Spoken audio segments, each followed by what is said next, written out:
So in this particular edition of the Treetop Flyer lesson, I'm going to do a fairly simple lesson on the comping. I'm not going to go into the soloing just yet. That'll be the next lesson. But this will start to give you a sense of, you know, how the song kind of pedals along, and I'll give you a couple of the Travis picking variations he does. So first thing you got to realize, we're in drop D tuning. So the rest of your strings are open, but you got a low D here. So I just usually just make sure my 2 D strings are in tune and we're ready to go. This is pretty much a 2-stroke Travis pattern song. He's pretty much always... I do tend to like to palm mute the bass strings in particular. I'll usually leave the trebles open.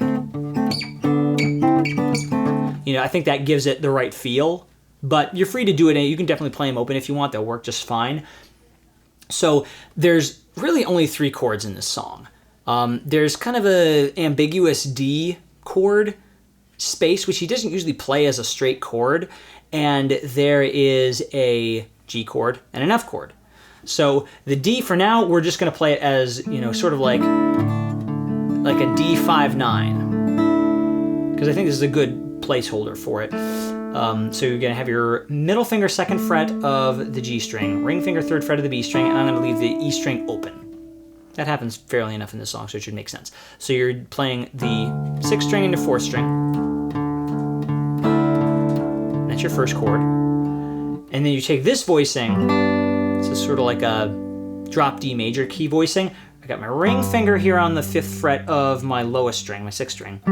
My pinky on the 5th fret of the D string, or the 4th string.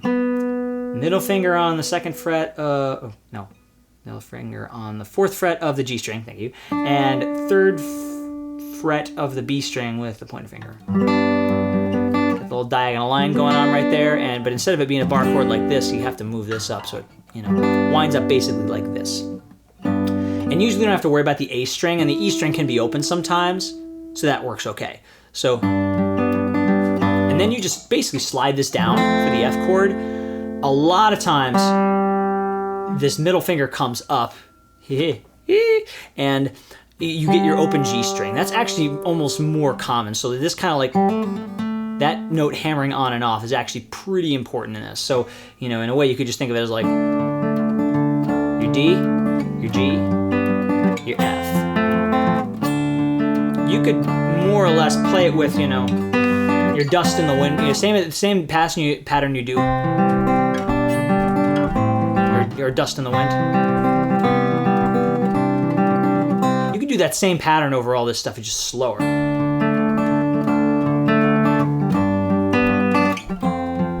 That'd be totally in character if you wanted a very simple way to pedal the song.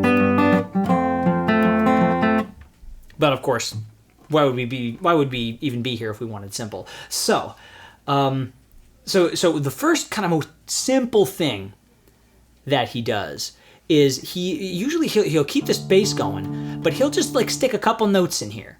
You know, I'll call this kind of like the spare variation, or just the very, like, he's doing this. He'll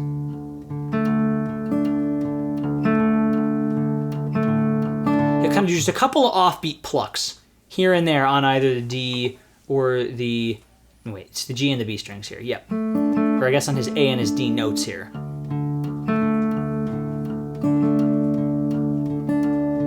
You can throw them in almost anywhere. I mean, it's preferably that they're offbeats, and they should feel very well spaced. You know, if you're doing like, you can do that, but it doesn't get the sense of like, oh man, this is not like you're in the desert. You're just like, haven't seen water for days. There's not enough notes around here, man.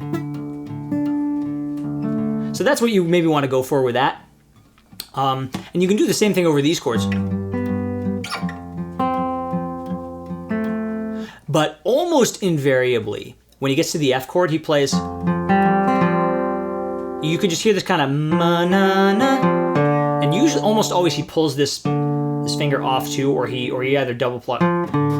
This F goes down to the D. That almost always happens on the F chord on the verses. Almost not a case where it's without it. So if we're gonna play this variation, we're kind of going, you know,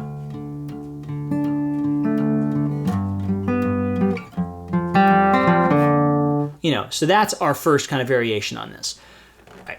Next one, we're going to go kind of with something a little more normal. We're kind of more or less playing the first pattern, you know. So dust in the wind chord, but then you kind of do like an offbeat thing.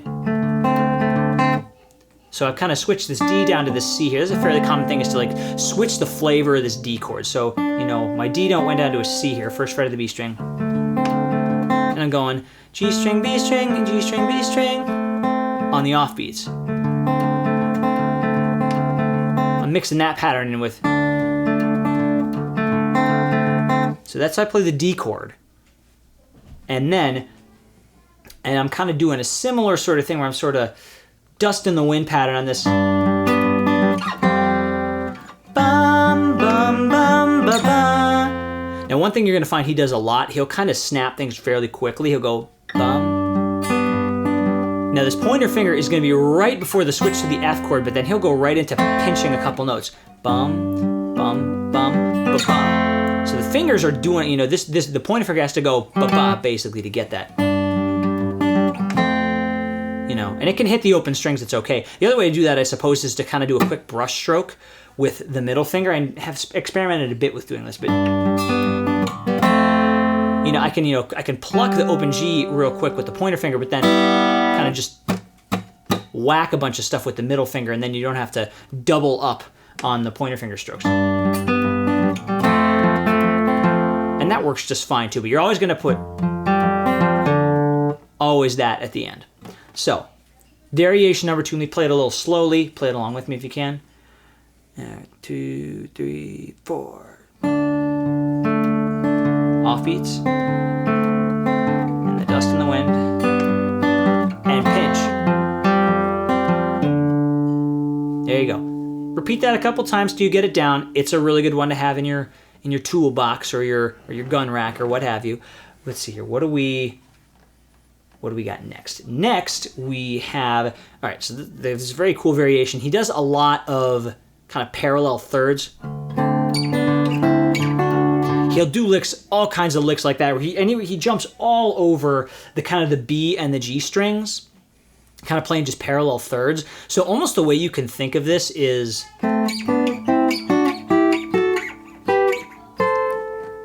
basically playing the whole scale up to, you know, right above the 12th fret, you know, and then just kind of doodling around there. I'll show you a very specific lick that he uses, but you can feel free to mess with almost anything in that range. So your bass is going like this, down. That's the lick we're going for. So you go bass, pinch, you got your pointer finger on the second and first frets, these two strings. You're going to slide that up 2 frets. Your middle finger is going to go up to the 5th fret, and your ring finger is going to come and also play the 5th fret. So now they're both on the same fret, and you can slide that up 2 frets to the 7th. So your scale is basically.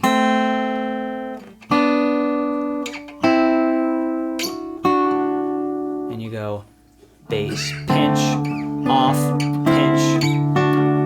So it kind of alternates between being pinches and offbeats. Off, pinch, off, bass, pinch, off, pinch, off. One more time.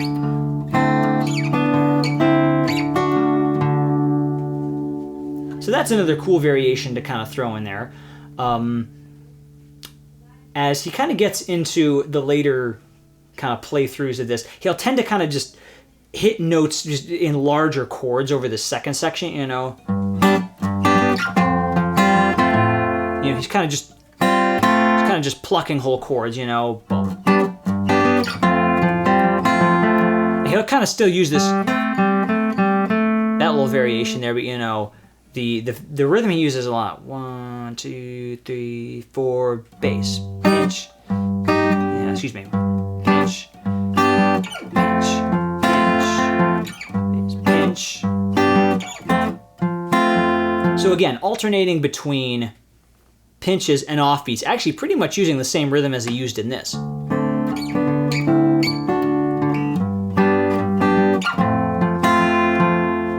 So you can literally follow the same rhythm going down as you went up.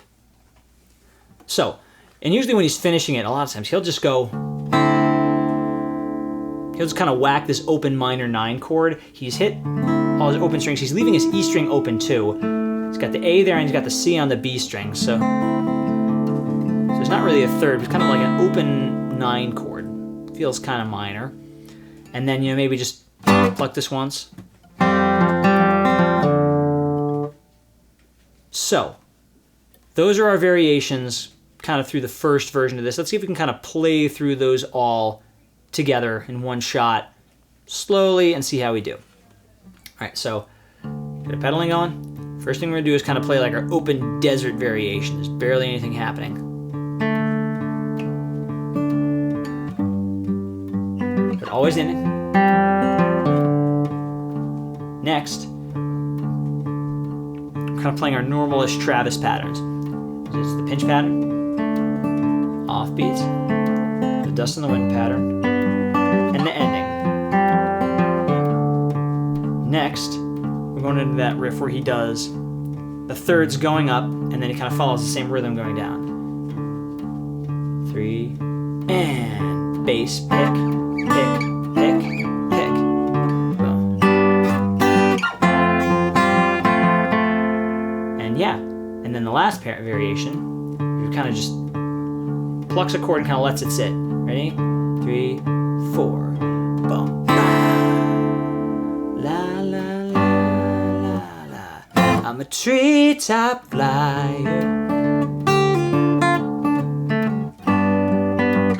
A born survivor.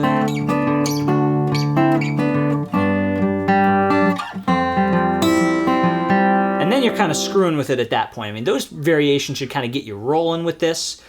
But again, you don't have to do a lot of fancy stuff to play this song well. You can kind of, really focus on the words and just a little bit of guitar to spice it up. Now in the next lesson, we're really gonna go all over the guitar stuff. I'm gonna show you one of the live performances that he does, and then hopefully if we get to it, we'll really get into how to do a lot of the jamming that he does, how to really get into the style, kind of this free improvisation just all over the neck, over all these open chords. So yeah, hope to see you for those lessons. See you soon.